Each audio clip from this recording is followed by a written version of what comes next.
What is it? Presidential alert. That's that test they were supposed to do. I don't know anything about that. I have it set to, like, not have that noise ever. That's not optional. That's from FEMA. The president can now send direct text messages to every phone in the country. Are you kidding me? Mm-mm. Can it be turned off? No. Well, I guess I'm throwing my phone away.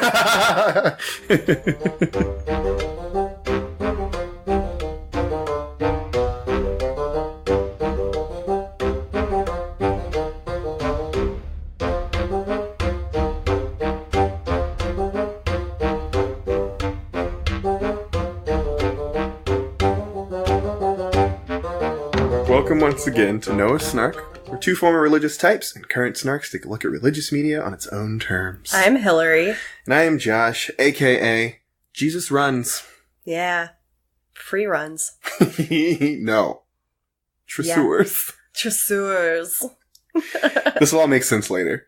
But before we begin, do you want to talk about anything we hit or missed from last time? Besides the terrible audio that I did my very best to fix. Absolutely but no could idea not do. What causes that. It was weird. We're not professional, guys. We're working on it. We're trying. One thing at a time. I have taken steps to mitigate it, but it couldn't be helped. We'll see. Hopefully we're not apologizing for this podcast next week. Right. All right, so let's talk about what we're doing today. We are doing a movie called Leap. Yep.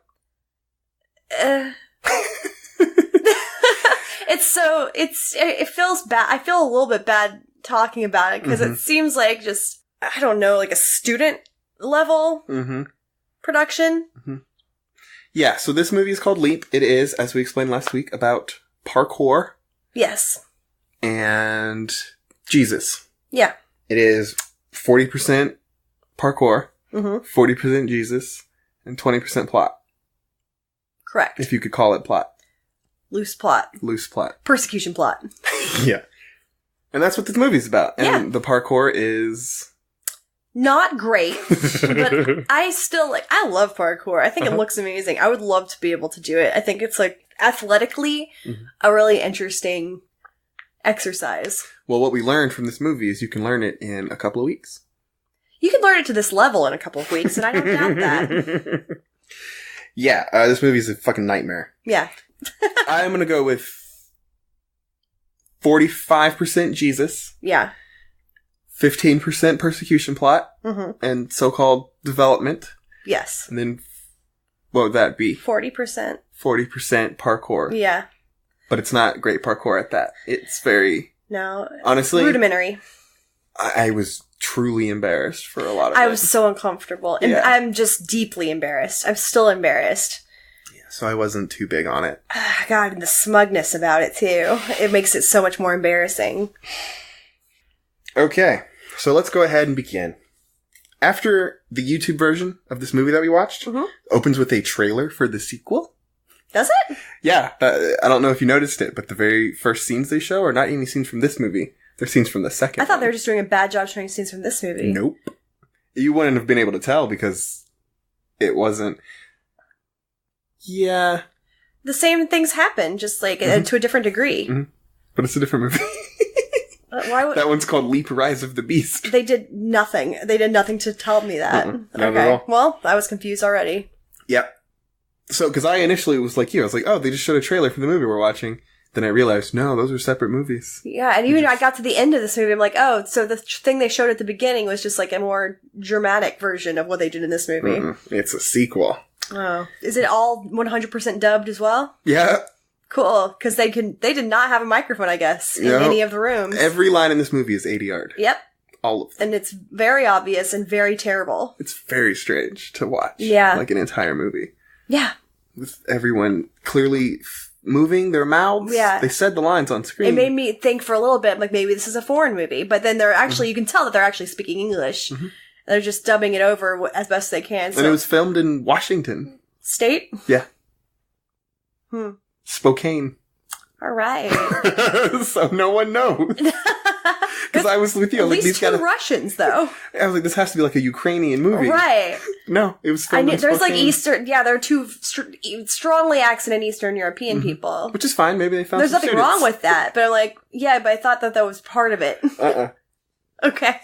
Probably just kids going to a university in Spokane who happen to be Eastern European. Middle of nowhere, Washington. But we finally begin the movie with the sound of a storm rumbling. No, wait. It's underwater sounds. No, wait. It's a microphone being jostled. Nope. Someone put a microphone underwater and farted into it. I don't even know what you're talking about. This didn't resonate with me. Background noise. Yeah. And this is coming from us who just had an episode with some constant background noise. We are aware. So I am aware of the sound problems. Mm-hmm. But it was just this noise in the background. That sounds like a herbivore dinosaur. It was just this noise, and it happened at the very beginning here, and then at the end. I don't remember that at all. Yeah, I did not notice. Well, over this odd noise, we are told in screenshot that the scriptures in the film are accurate, and they're quoted from the KJV whenever possible. I was particularly taken by whenever possible because I don't know when it would be impossible. Mm-hmm. Like, how are you gonna quote a scripture and you're just like, oh, I couldn't find it Yeah, this is what I remember from Bible school. Yeah, I know. It's like as if that has to be said because so many movies are made where they misquote the scripture. Yeah. I don't know. Like, just so you know, all the scripture is real. Mm-hmm. Yeah. But it was just so weird to be like, whenever possible. Like, when would it not be possible? Yeah, they just really gave themselves a cushion there.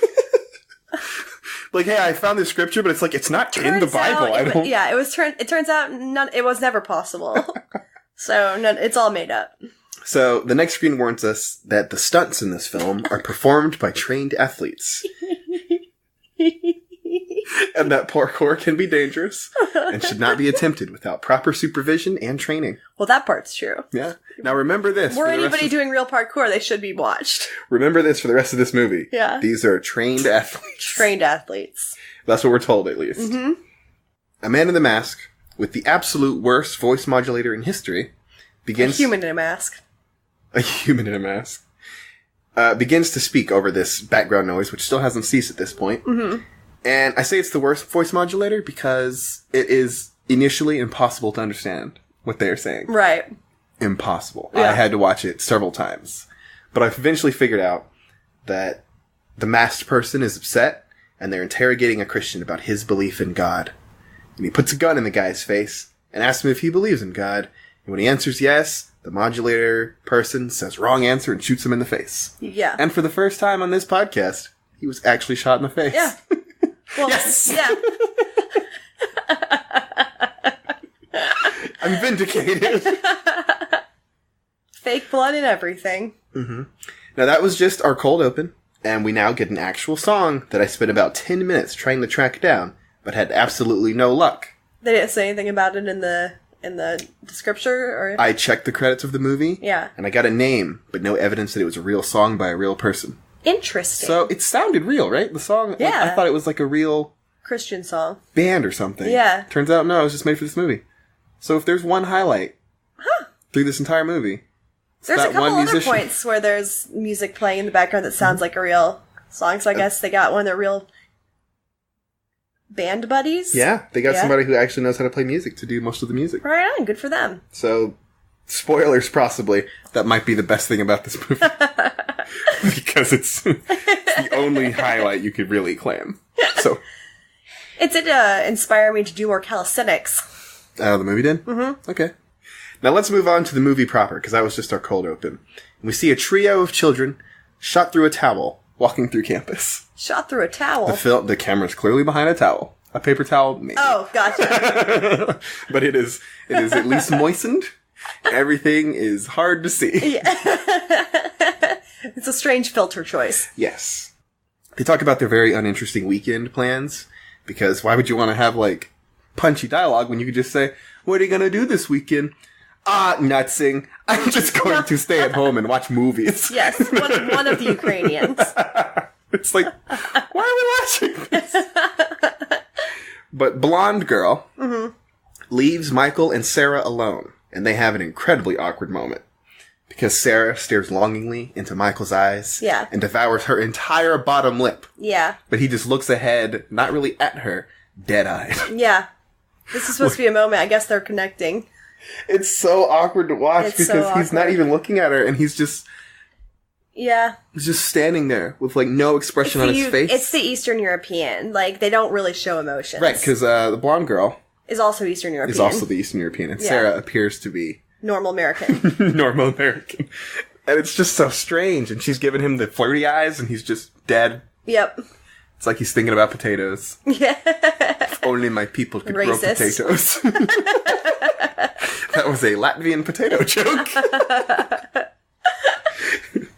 All right. And vodka. So eventually, Sarah walks away, and Michael comes across our real main character, Shane, who's doing parkour by himself on the sidewalk of a mysteriously abandoned section of the city. Mm-hmm. Well, I think it's all on a school campus. Is that what it's supposed to be? 100%. Because it was like 100 feet from a major road. What it's supposed to be or not, it doesn't matter. This is all shot on a school campus and or a church campus. That's fair. Yeah. Because this part was clearly very short distance from a main road. Well, yeah, like, a main road going past a school. Yeah. It was just... not like a highway or anything. I was like, but why are there no people anywhere? It's the weekend. Whole movie. There's no classes. But, like, the kids were leaving school, and it was the weekend, but, like, no one else happens to be around. Because it was shot during the summer. This whole movie has 4 people in it. I know. It's very strange. They live in a city. Yeah. There's no one available. Well, we don't know that they're in a city. Yeah. I guess they could be in the middle of nowhere. They're at a school. This whole thing takes place on a school campus. I'm guessing a Christian school.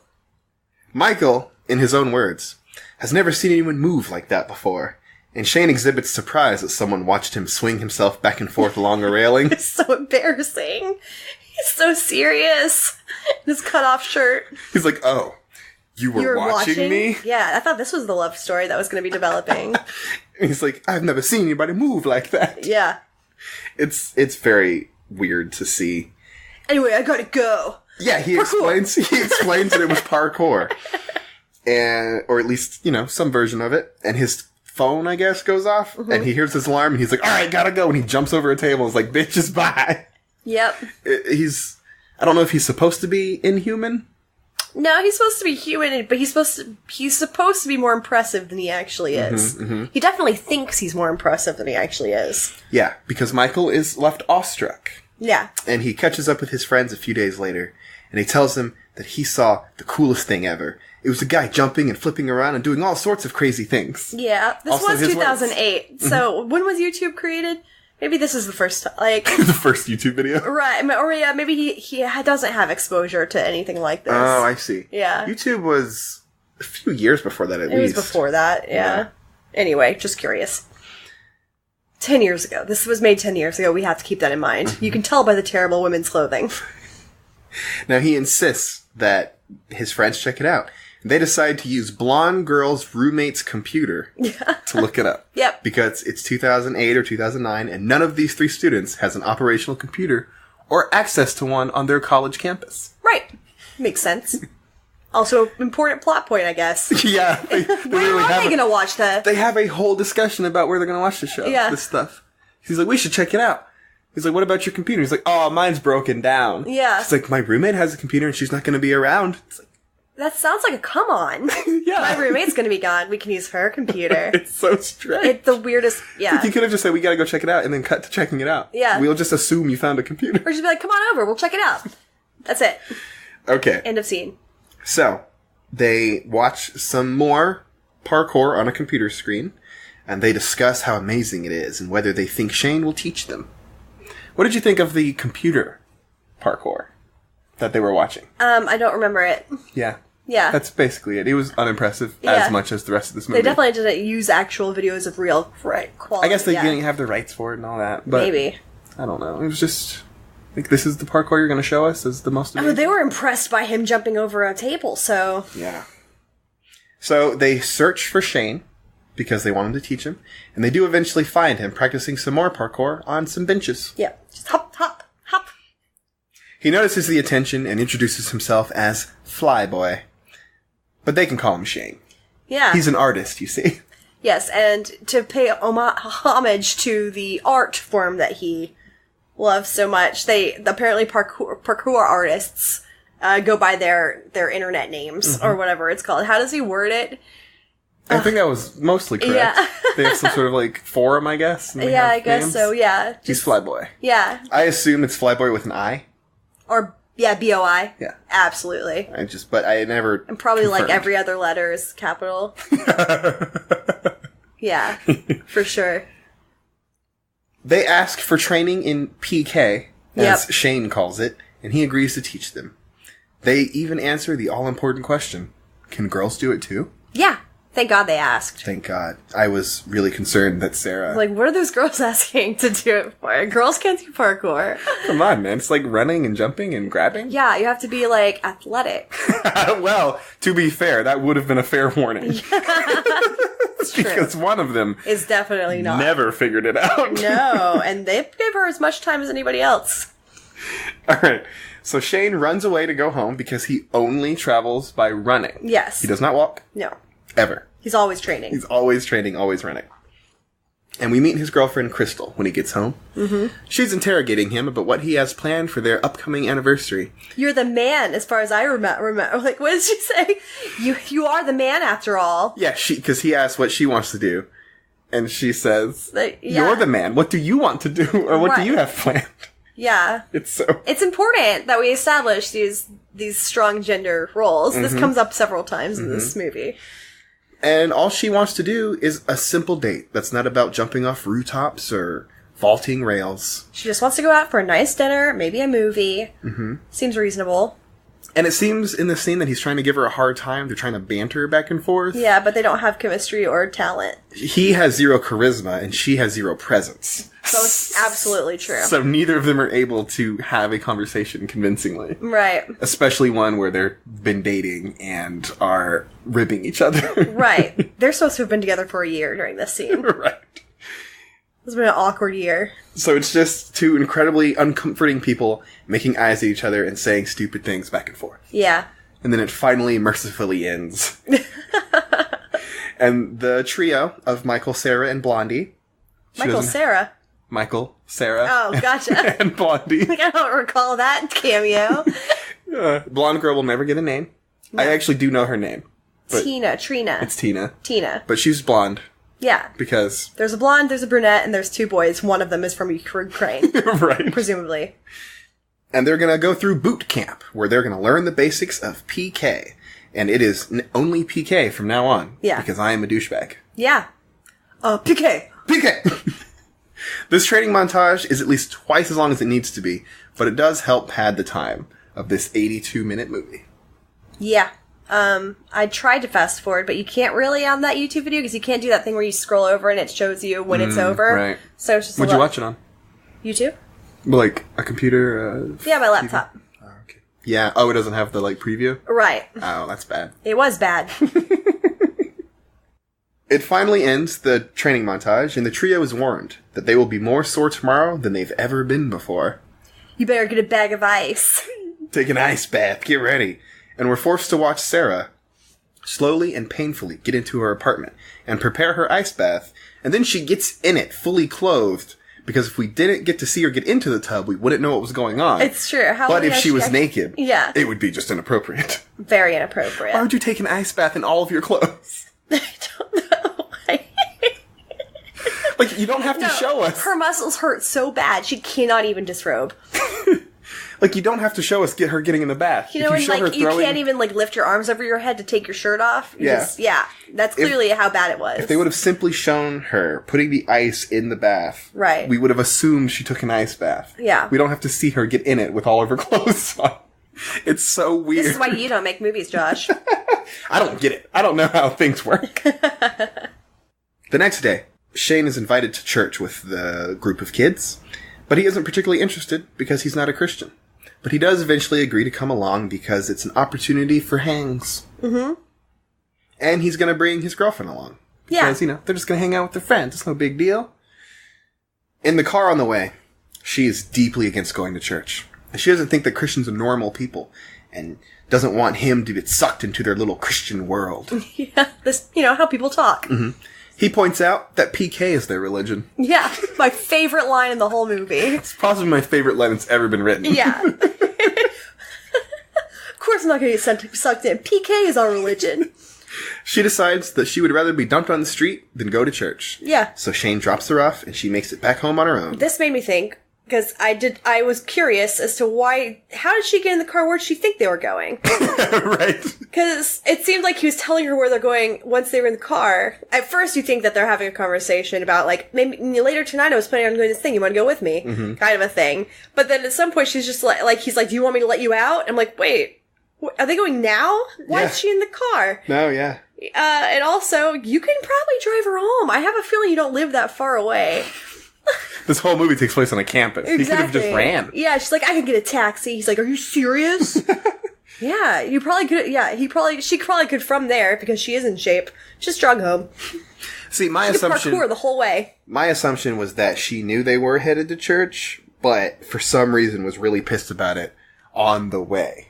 Oh, sure. Like, remember? That's even more like incredible. No, it's amazing. Yeah. Remember Faith Like Potatoes? Where he couldn't get his tie tied and he's freaking the fuck out and apparently yells the whole car ride to church that his tie still isn't working. Vaguely. My brain's sending me a kindness and blocked some of that. He because you remember he's arguing about the tie. Barely. He's like, don't wear a tie, I don't fucking care. But he takes it with him. Yeah. And then they're arriving at the church in the car and he's still fighting about his tie with this woman who already said she doesn't care if he wears one. Yeah, he's a delight. So I assume that's what happened. Oh, man. She's like, oh, we're going to church. Or if he's like, I'm going to take you to a nice dinner, and halfway there he's like, psych, we're going to church. No. She's like, I swear. I guarantee. She's like, fine, I'll go to church with you. And then halfway through. I do not think that's the case. She's like, I hate this. I don't want to do it. That sounds insane. That's insanity. This movie's insane. And we're going to find out. I know. She's insane. She is insane. But it's because she's atheist. That's right. Atheists are insane. But either way, she gets dropped off and she's going to go back home. So Shane is alone. Mm-hmm. And at the church, Shane meets their youth pastor, the fifth character in this movie. Yes. Who they should have recast, because nobody that tall is easy to film with people that short, comparatively. Oh, I didn't notice that. No. Whoever's the camera person is about the same height as the other normal actors, and then the youth leader is about 7 feet tall. So any shot of him is from underneath him. It's like panning up, and he can't be in the same shots with the rest of them unless they're all sitting down. This might actually explain something that I have later. Okay. So let's bear this in mind. But he meets this giant youth pastor. Yep. And he decides to draw a distinction between himself, a tresseur, and a free runner. Right. Free runners are pretty, he says. Yes. Tresseurs are efficient. Right. Because we're at church, we do have to sit through a Bible study, and the youth pastor leads them through a discussion about the end times. Yeah. The world's gonna explode and be set on fire, whatever. Yeah. Disease, pestilence. This is the first one, don't they? This is one where he talks about pestilence and how it's caused by the gays.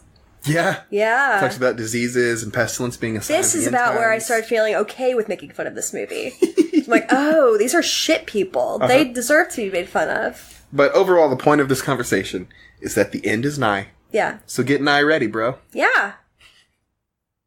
Shane is eventually as dulled by all of this as I am. And I'm sure you were. Yep. And so he leaves the church annoyed.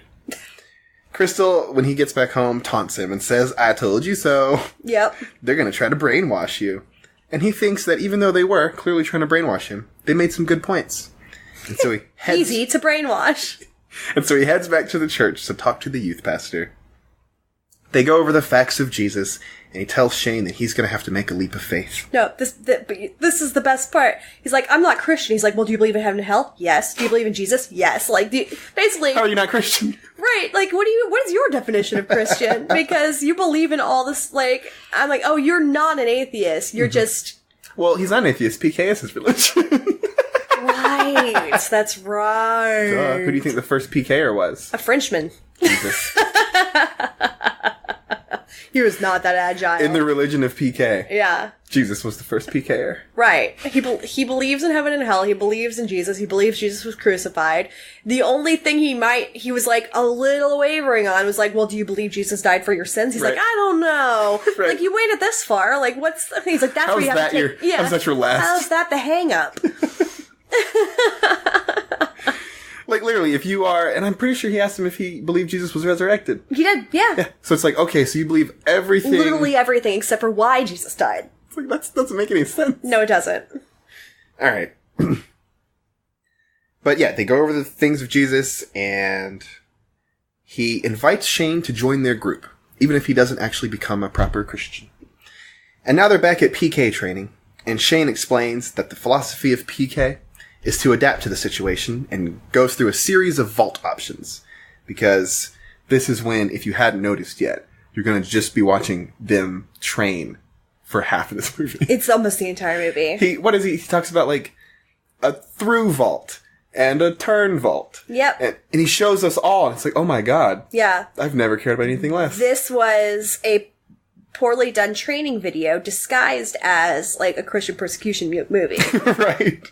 So we're now forced to watch another training montage, and it becomes very quickly clear that Blonde Girl is easily the least athletic of this bunch. Yeah. I guess they didn't have anybody else on campus that they could cast in this role. But clearly the other guy was also I don't want to say accomplished, but he's also a parkour guy.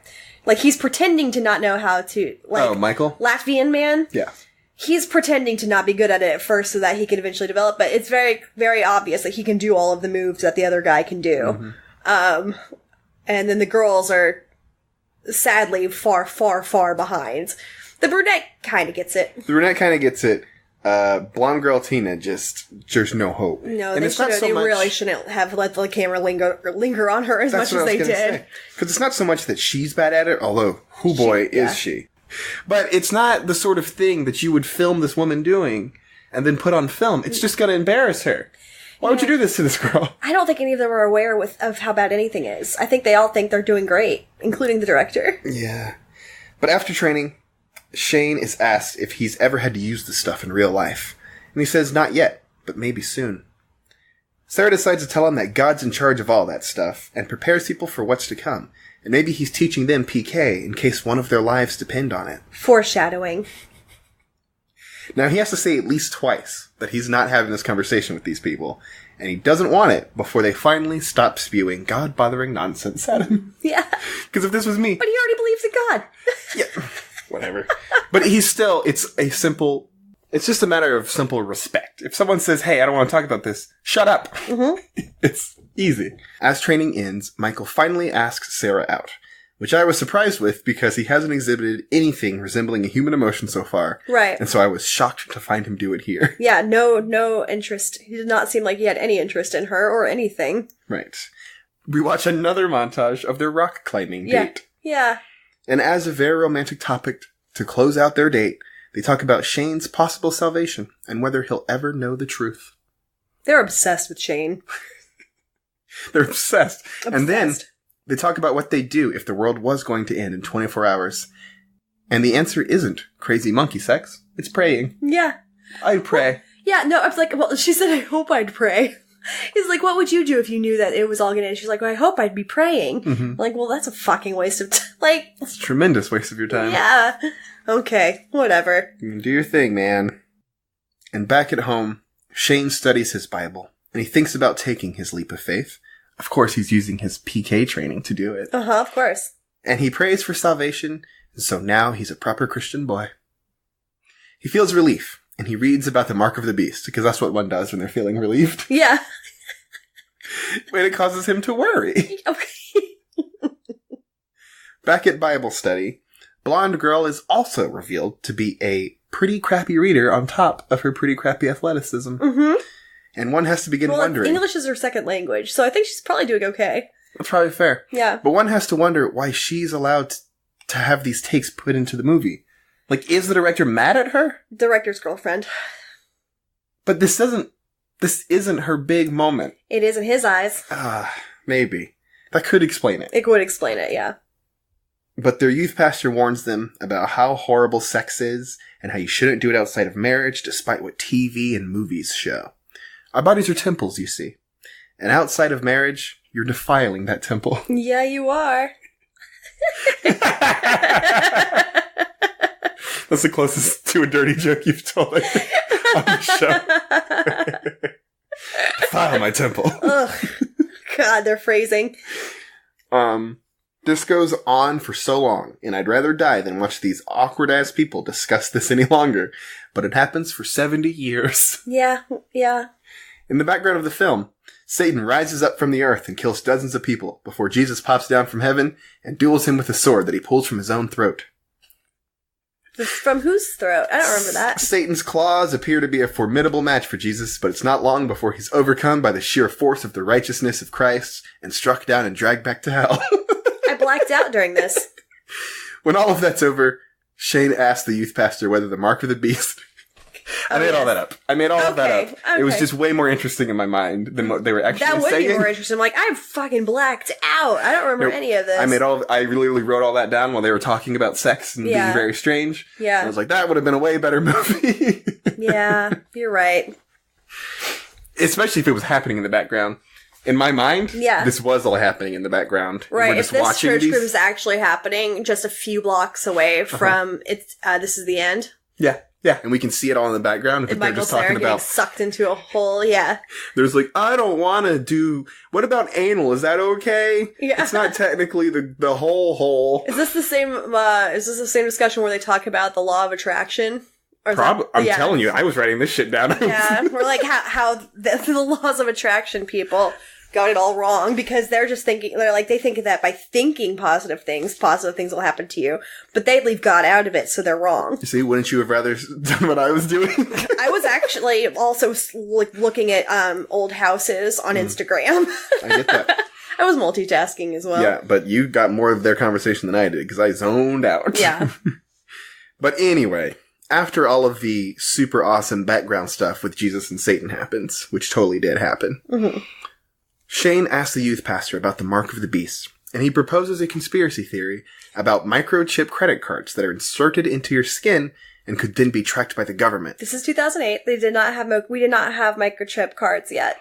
So, but this is a rational movie. Yeah. And my made-up version of the movie with the duel between Satan and Jesus would be significantly more credible. Yeah. Than that conspiracy bullshit. Yeah. That way Big Brother can have their eye on you at all times. With your microchip cards. It's the size of a grain of rice, Josh. And it can be slipped under your skin. If anyone in the audience is unfamiliar with the concept of the mark of the beast. Right. It is this idea in the Bible that you will need to have a mark that pledges your allegiance to Satan. Yes. In the end times in order to buy or sell goods. You have to have it on your hand or in your forehead. Yeah.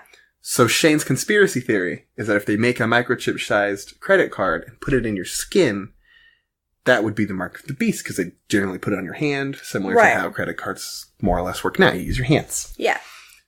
It's not a thing. People have been saying it for 30 years. Yeah. It's not come up yet. Some people do have microchips in their body, and some of it's really awesome. And they even contradict it within this own scene where the youth leader guy mentions that it's something that you have to choose to do. Like, you can't accidentally start worshiping something. Yeah. Or something like that. So even if we do agree to the microchip thing, nobody's committing themselves to Satan while doing it. So because you can't do it accidentally. Right. Yeah. Because there was the blonde girl was scared that she'd accidentally get the sign of the beast and then not be allowed in heaven. He's like, well, it's not something you can accidentally do. It's something it's a choice. You just choose to love Satan. I'm like, okay, so that makes this entire conversation null and void. And as you know, as being on the internet sometimes, love is a choice. It's a choice you make every day. Yeah, unless you're gay, then that's Satan. I love Satan, but I choose to love Satan every day. Yeah. We're atheists. Because it's love. That's right. Right. That's what love is. We're atheists. We commit ourselves to Satan every day. Love that guy. Love that boy. Yeah. Hail him. So back to training. We now have to watch the kiddos try to vault over a stone wall. And more montage begins. Yeah. After a long day of Jesus and PK, Shane goes home and disrobes before his girlfriend shows up for their date. He's forgotten about it, and she comes into his house in a huff. Yeah. She notices the new cross that he's wearing around his neck, and he confesses to converting. By the way, there was no problem with them having Shane take his shirt off on camera, but the girl couldn't even take one item of clothing off. She couldn't take her fucking hair tie out. To get in the bath. She still had shoes on. We see Shane's nipples. That's not something I went into this expecting or wanting. Yeah, she's taking a goddamn bath in shoes. Yeah. But he's just, I'm half naked, it's cool. He's like, I gotta change my shirt, I'm so sweaty. Now, Crystal is understandably upset about him turning his back on her. Yeah. That understandably was quotes. Yeah. But she's pissed that he's converted to Christianity. Yeah. And calls him crazy for talking about the end of the world and the rest of this nonsense. And to be fair to her, and she's been a shitheel about all of this stuff so far, she is right that he's fucking nuts. Yeah. He's, like, even the way he's talking about him, like, that, you are in a cult, call your dad. Mm-hmm. Like, this is, yeah. Like, she is not the hero of this story. No, but she is the bad person in this relationship. Right. But he is fucking crazy. And also, he stood her up on their, like, 1-year anniversary date, which is, she doesn't only even bring up, really. She's so mad about the Christian thing. Yeah. And she forces him to choose between her or his God, which is not a smooth move. No. Bad person move. Yeah. He, of course, chooses God, so she breaks up with him and leaves. Yeah. I just want to be clear. She's the bad guy. He's still crazy. He's crazy. She's crazy.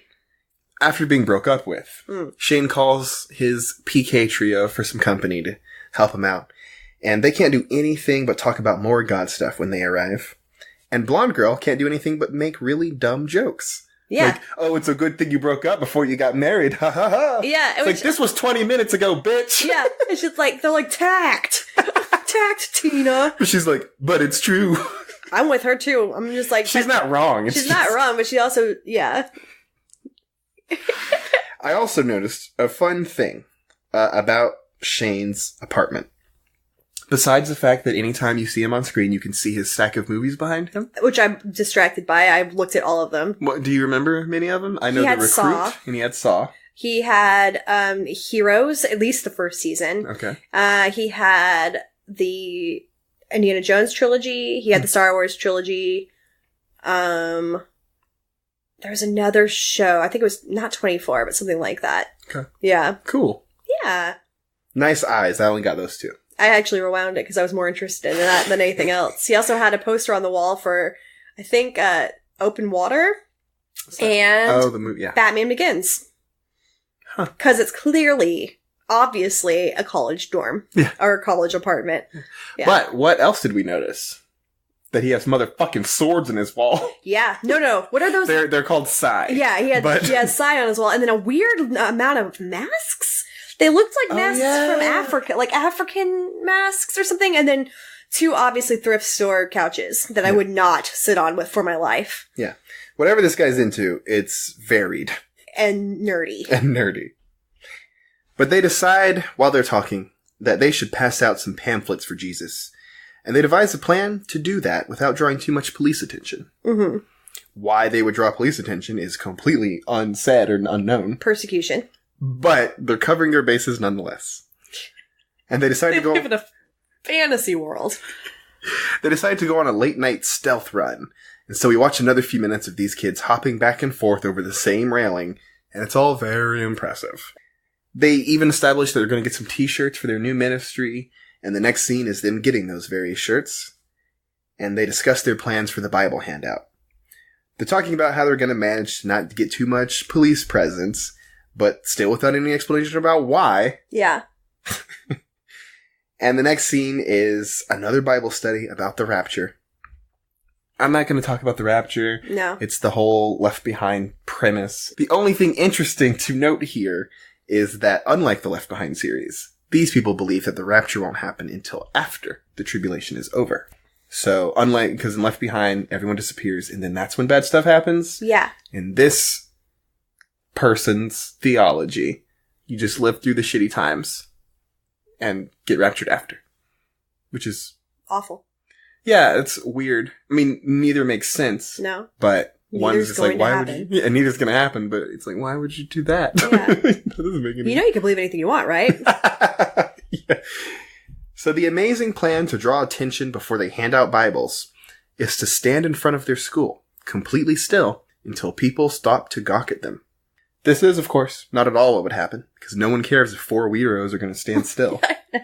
Well, you say that, except for, like, it's kind of like, what's it called when people do that dancing thing? They just, like, show up and... Mob? Flash mob. Thank you. Yeah. This is basically parkour flash mob that they're trying to set up. And that seems to work for people. I guess if people are just like pausing and standing and staring in a direction, there are people that would stop and be like, what's going on here? Mm-hmm. That's true, especially if you have a large crowd. But 4 people? Yeah. That's like It's 4 people on a college campus wearing Jesus t-shirts. Yeah, like, I don't know if that would draw as much. And granted, the crowd that they drew was about 8 people, so it makes it a little more realistic. Yeah, after they've collected their couple of people, I would be generous and say maybe 20. Maybe. Shane gives the signal, which is extremely subtle. Yes. What is it? Now! Now! And then they do embarrassing parkour. Oh my God. It's the most embarrassing. They jump over more railings. Yeah. They climb the ramp. Yeah. And this is all supposed to fill us with awe. They just jump up back and forth over the railings, doing the 3 moves that they all know how to do. The music is pumping, and the crowd is watching, and the audience at home is embarrassed for everyone involved. Embarrassing. I genuinely don't understand how anyone, but especially the director, could look at this and decide that this was the take that should go in the movie. It clearly was their best one. Even the crowd reaction shots for the movie are people being mostly unimpressed. Yeah. There's a guy who literally is just folds his arm and, like, shrugs. Yeah, I feel like some of the other takes were people laughing and they had to do it again. Right. This is the best they could do, with people being like, yeah. I don't want to. I know you're paying me like $10 to sit here, but damn. Like, this is too much. No, these are just friends. These are friends that are willing to spend their afternoons It's just as extras in their stupid movie. I don't understand what the fuck is happening in this movie. So embarrassing. Go on. But it happens for long enough that I finally prayed, because something has to bring this to an end. And the crowd they've collected begins to clap. Where the fuck are the cops? Right, I've been waiting for cops this whole time. But the crowd they've collected begins to clap uncharacteristically, because we could see their faces before and knew that they were deeply unimpressed. Right. Whatever happens, Shane gives a speech about how they'll go to hell unless they accept Jesus as their Lord and Savior. And so people take their Bibles and they talk about, we see people gathering in little groups and talking about Jesus. Yeah.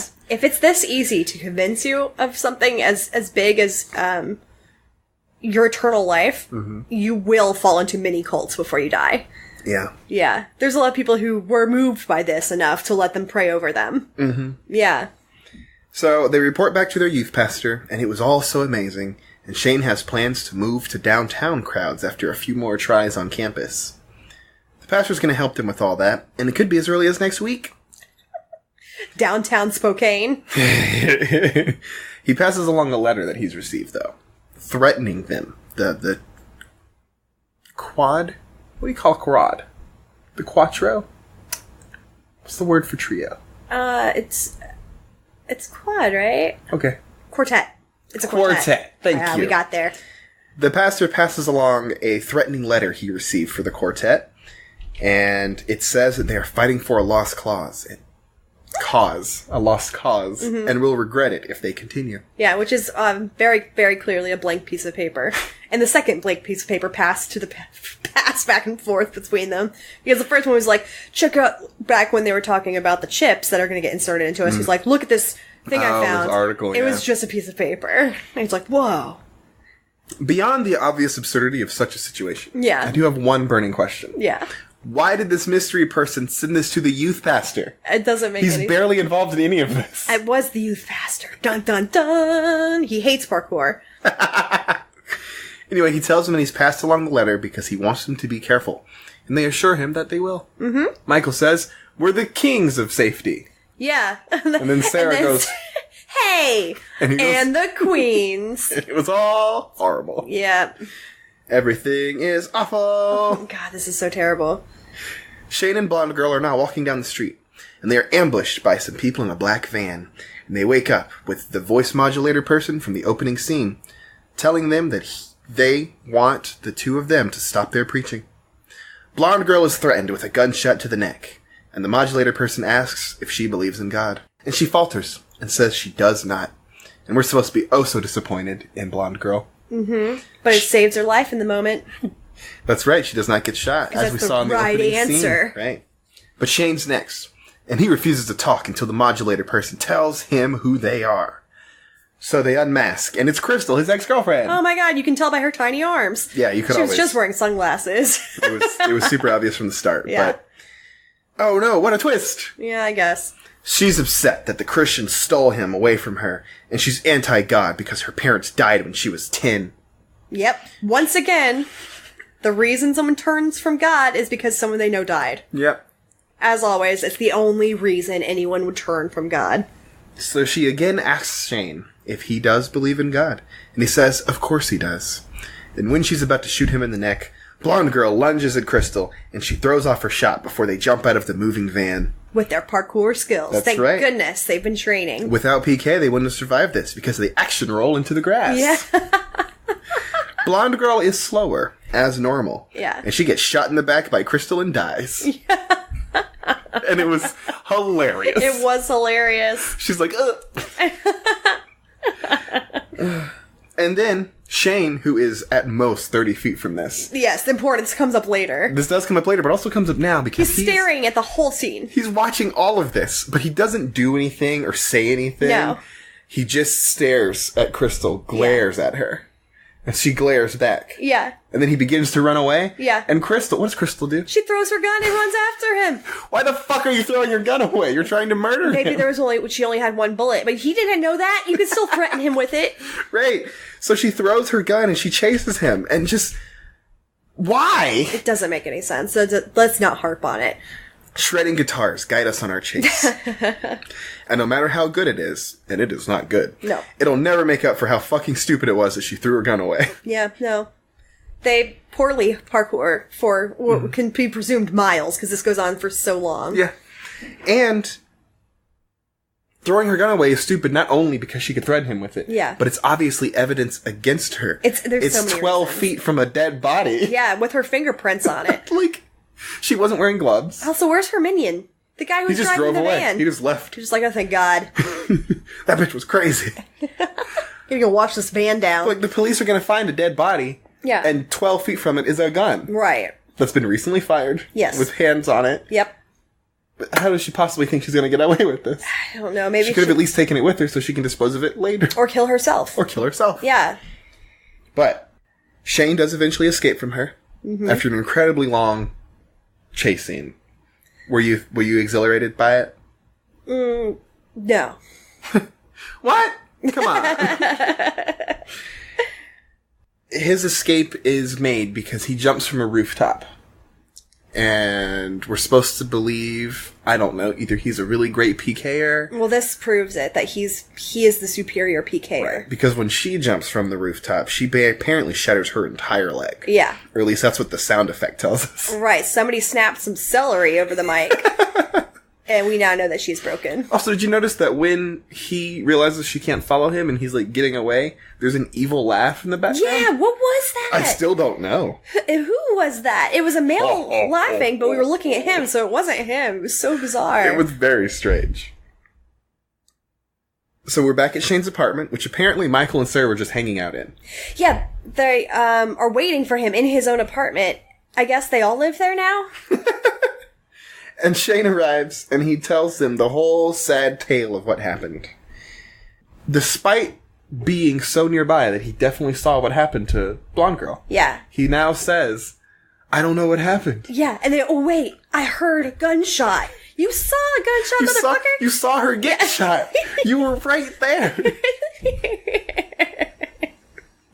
But he now finally realizes she's probably dead. Yeah. But they decide to go look for her at youth camp anyway, or youth group. Yeah. So they head to church, and youth pastor holds a vigil for her. They decide, by the way, to go to youth group instead of calling the police, because someone was maybe murdered. Like, he was just ran down by somebody who held a gun to him and potentially killed their friend. And their first thought is, let's go to youth group. Whatever. Now, they're going to cover that slightly. But first I want to talk about the youth pastor. Yeah. Because he's got to be behind all this, right? He has to be. It's like you actually said it earlier. Yeah. And then when you were talking about how tall he was. Yeah. I was like, maybe that's why he looks suspicious. It's always being filmed from underneath him, so maybe I'm just, like, suspicious looking. Right, because that's what a film, like, if a cinematographer would make that choice, or a director would make that choice to film up to make somebody seem more grandiose than they are. But, like, he's the one who got the letter that was threatening them. He's the one that set up their Bible giveaway. Yep. He's the one that got the news that Blondie got shot. He's very in the know for just a generic youth pastor. Yeah, and not very, pretty nonplussed about it. Yeah. And he also now pulls the plug on their PK ministry because it's just too dangerous right now. It's too dangerous to be Christian right now, guys. They refuse to stop, of course. But he can't really stop them, and he can't tell them what to do. But he warns them against continuing, which is another very suspicious thing. Very threatening. So I just have to assume he's the bad guy. If he is, we haven't found out in this movie. Nope. Did you watch the other two? I've seen at least the second one. Okay. Is he the bad guy? Tell me. I don't think so. Ugh. It'd be better. That'd be so much more interesting. And the third one, it could. I don't think I ever saw the third one. Good, don't. Shane hasn't yet turned Crystal in for the murder of Blondie because he doesn't yet feel that he can, which is supposed to explain something, but it really just makes him look like an idiot. It makes him look like an idiot and an asshole. Your friend was murdered. From behind. Yeah, no, but he's being loyal to his ex-girlfriend. Yeah. You know? He's not over the relationship being over. The pastor now talks about how Blondie renounced God, but Shane didn't. And he quotes a passage about how anyone who would risk their life for Jesus will have their life saved by Jesus. Mm-hmm. He takes this moment as a learning opportunity to praise Shane for sticking with God, because God stuck with him. Mm-hmm.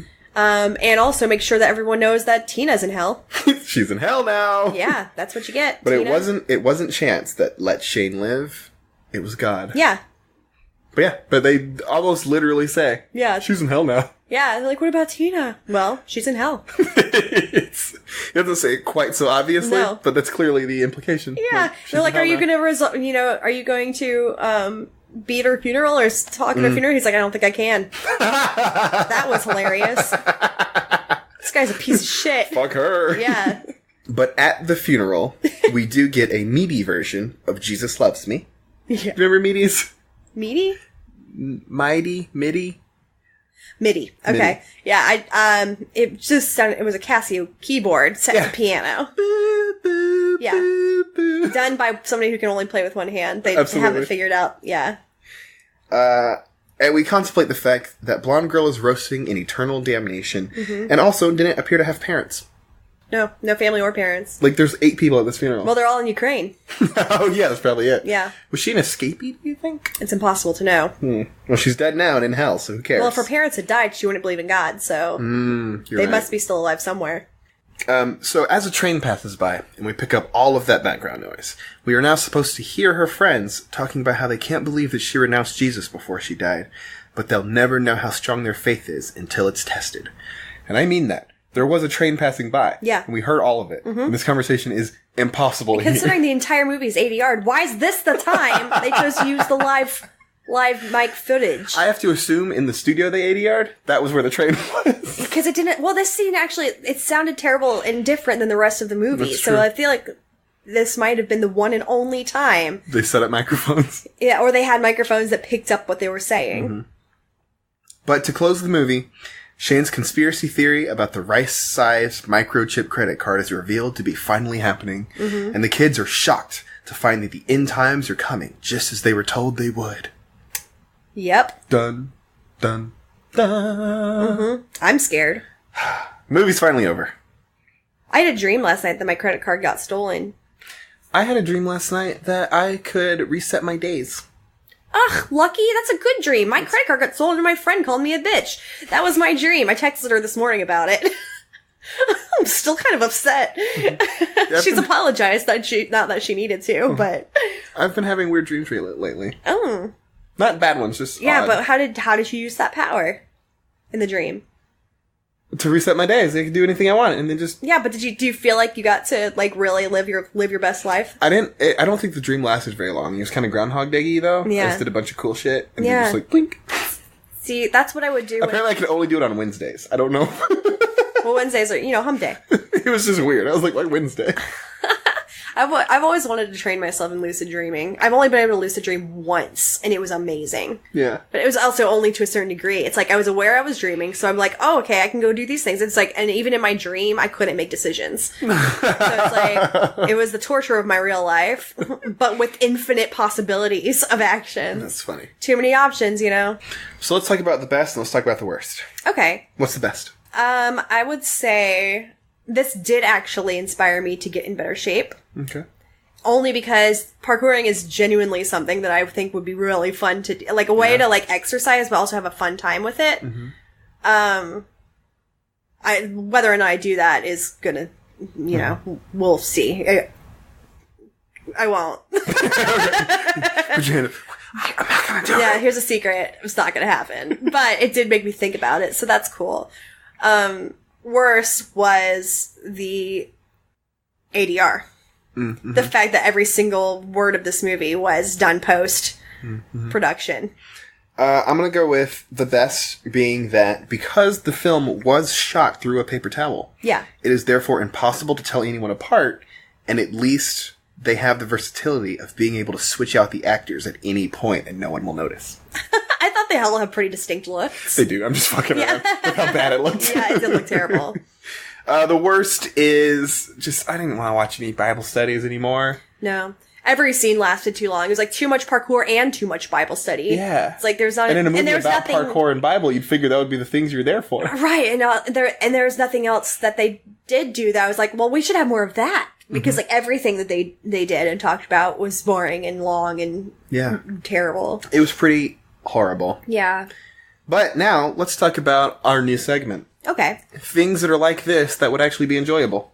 Okay. Do you have one yet? I like watching real parkour videos, like of people who can really do it, including free runners, which despite what Shane thinks. Well, they're pretty. They are pretty, but they're also efficient. They're like, what they are is like, they add flourishes to their parkouring. So they can do all the same moves, but they can just also add some dance elements and stuff like that, and it's really fun to watch. Check it out. There's also a video game that... Mirror's Edge, yeah, that I've watched people play that seemed really fun. I don't play video games, so I did not play it, but... You can either watch a Let's Play of it, or you can play it yourself. Yeah. Mirror's Edge, it's pretty cheap. It was on PS2. Right on. Was it 2? 3. I don't know. PlayStation 3. Yeah, I don't know.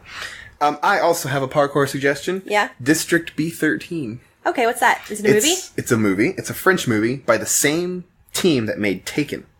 Right on. And, this whole thing started in France, so these are the OGs of parkour. Actually, the main character of the movie is played by one of the people who's considered a founder of parkour. Amazing. So he is a... Quality parkourer. An actual trained athlete. And the movie is basically all about parkour stunts done properly. Don't let the fact that it's in French distract you. The plot is very thin anyway. You don't need to know what anyone's saying. You're just here to watch the parkour. You're just here to watch the parkour. Yeah. But it's fun. It's not like, going to change your life. But it's a really fun movie. About dodging bullets and explosions and kicking dudes. Right on. With your parkour powers. So this is our segment like Watch This, Not That. Watch this, not that. Alright, next week, let's talk about what we're doing. Okay. We are doing the Exorcist TV series. I didn't know that Exorcist was a TV series. There is a TV series. Now, spoilers for a several-year-old, at least 2-year-old TV show. Uh-huh. That no one watched. Okay, it was only on for 2 years? Or is it still going? It started at least 2 years ago, and it only lasted 2 seasons. Okay. It is canceled now. Gotcha. But spoilers for that, in case you don't want to know the big plot twist. It is a direct sequel to the original Exorcist. Okay, so... By direct, I mean, it follows it. It's not like... It's not a remake, It's not in the 70s. Gotcha. It is current, but it is... Gina Davis is in the movie, and she plays Reagan McNeil. You mean in the show? Gina Davis is in the TV show, and she plays Reagan McNeil. Alright, here's the thing. I love Gina Davis. Well, she's in this. I love her, and I don't want to not love her. Will this make me not love her? No. Okay. It's actually... I liked it. Oh, good. Alright. Now, see, I'm not a fan of the movie itself. I don't, fair.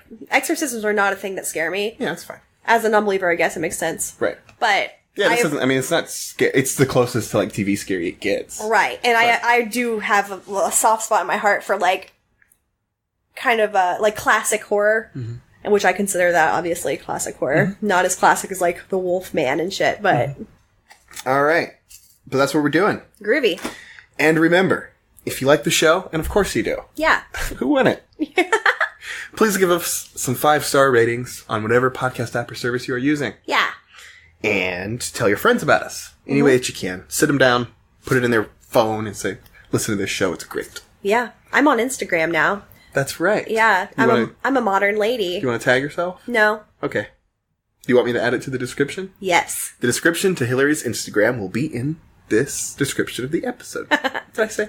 The link to Hillary's Instagram will be in the description of this episode. It'll be very few posts, but follow me. Apparently that's something that people do. People do, yeah. Mm-hmm. I'm learning.